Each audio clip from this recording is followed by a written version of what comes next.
దేశవ్యాప్తంగా బంగారం ధరల్లో ఇటీవల ఆసక్తికర పరిణామాలు కనిపిస్తున్నాయి.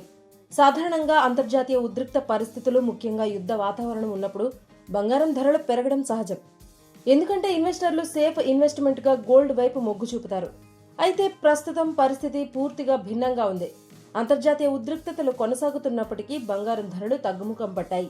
దీనికి ప్రధాన కారణాలు గ్లోబల్ ఎకానమీతో సంబంధం ఉన్న అంశాలే. ప్రత్యేకంగా అమెరికా డాలర్ బలపడటం, బాండ్ ఈల్డ్స్ పెరగడం, అలాగే ఫెడరల్ రిజర్వ్ వడ్డీ రేట్లపై కఠిన వైఖరి కొనసాగించడం వల్ల ఇన్వెస్టర్లు తమ పెట్టుబడులను గోల్డ్ నుంచి డాలర్ వైపు మళ్లిస్తున్నారు. దీని ప్రభావం నేరుగా బంగారం డిమాండ్ పై పడుతోంది. దేశీయ మార్కెట్లో కూడా ఇదే ట్రెండ్ కనిపిస్తోంది.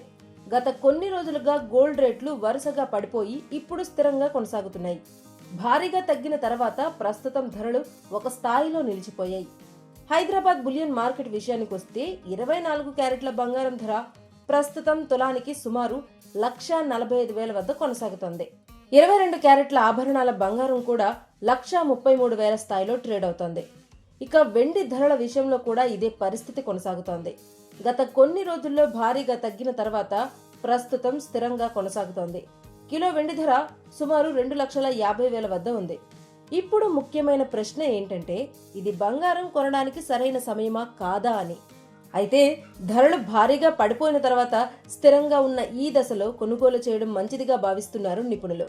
అయితే మార్కెట్ పరిస్థితులను గమనిస్తూ దశల వారీగా పెట్టుబడి పెట్టడం మరింత సురక్షితమని హెచ్చరిస్తున్నారు.